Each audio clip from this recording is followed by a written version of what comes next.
Hello and welcome back everyone. This week's video was a sort of follow-up for Disney on the Mega Drive.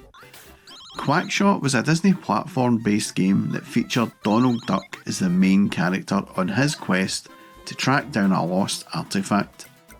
And the game itself picks up some influence from the Indiana Jones movies, I guess. The player, as Donald, ventures through a variety of side-scrolling levels. Generally, each level is divided into an overland part and a dungeon, such as the Maharaja's Palace or the temple in which the Great Duck treasure resides.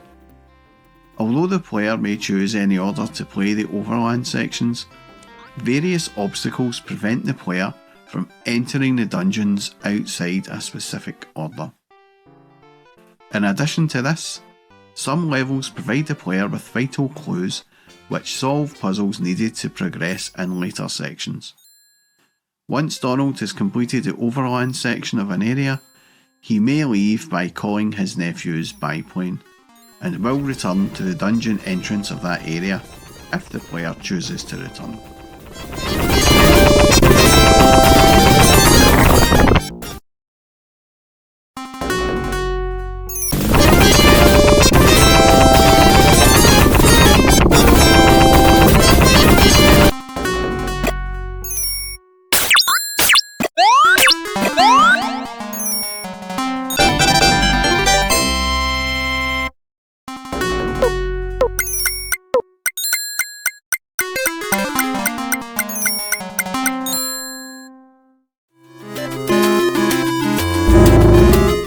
Donald can equip himself with a series of plungers, each with its own special abilities. He also goes into a full-on quack attack and storms from one end of the level to the other, obliterating enemies in his path, although this is only temporary. The game was very quickly compared to Castle of Illusion, which had been released a few months earlier. And while it did get higher than average scores across the board in magazines, it didn't quite hit the heights of Mickey Mouse's Adventure, although, despite that, it did sell in massive quantities upon its release, which was sometime around Christmas 1991 in the UK.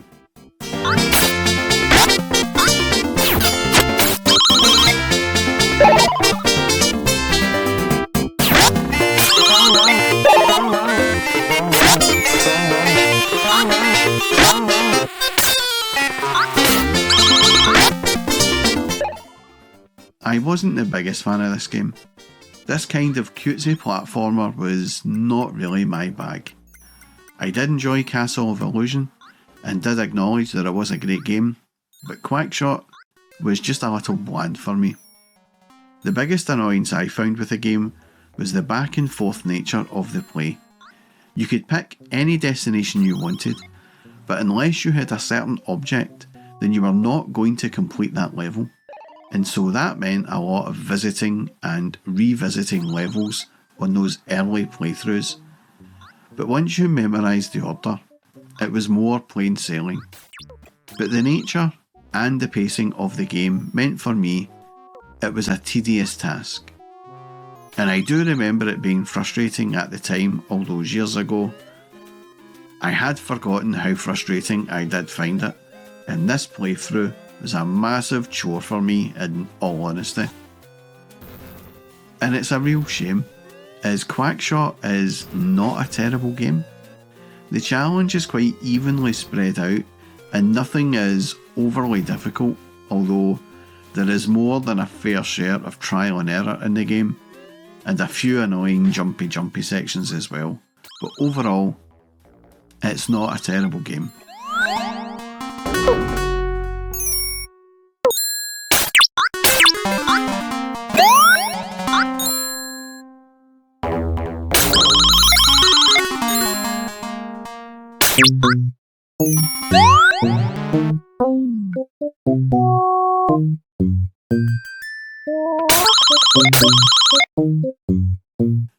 Visually, I have no complaints.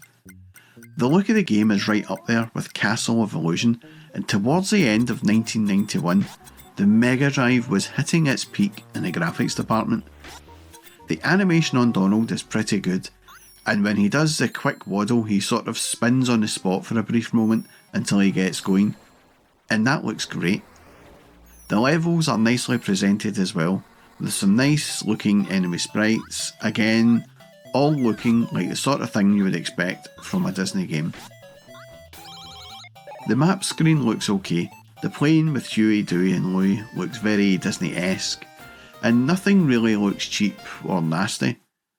But there were better looking games of this type out there by the time this got released. But overall, the visuals are good. The sound is good also. The tunes can get a little annoying, especially the tune when you enter a cave level or something. But the other tunes for the up top levels are again very Disney-esque. But that map tune really started to do my box in, and so did the tune when conversing with level characters. It just became really grating and irritable, to be honest.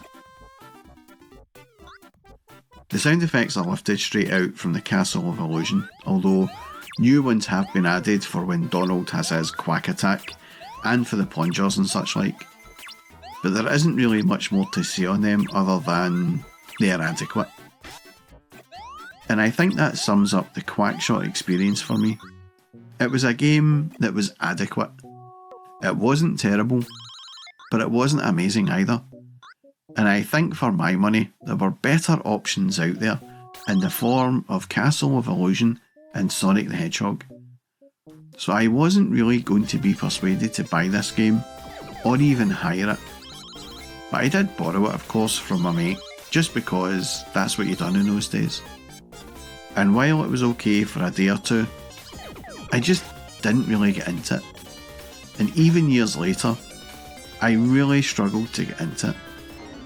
I don't even have any good memories of the game.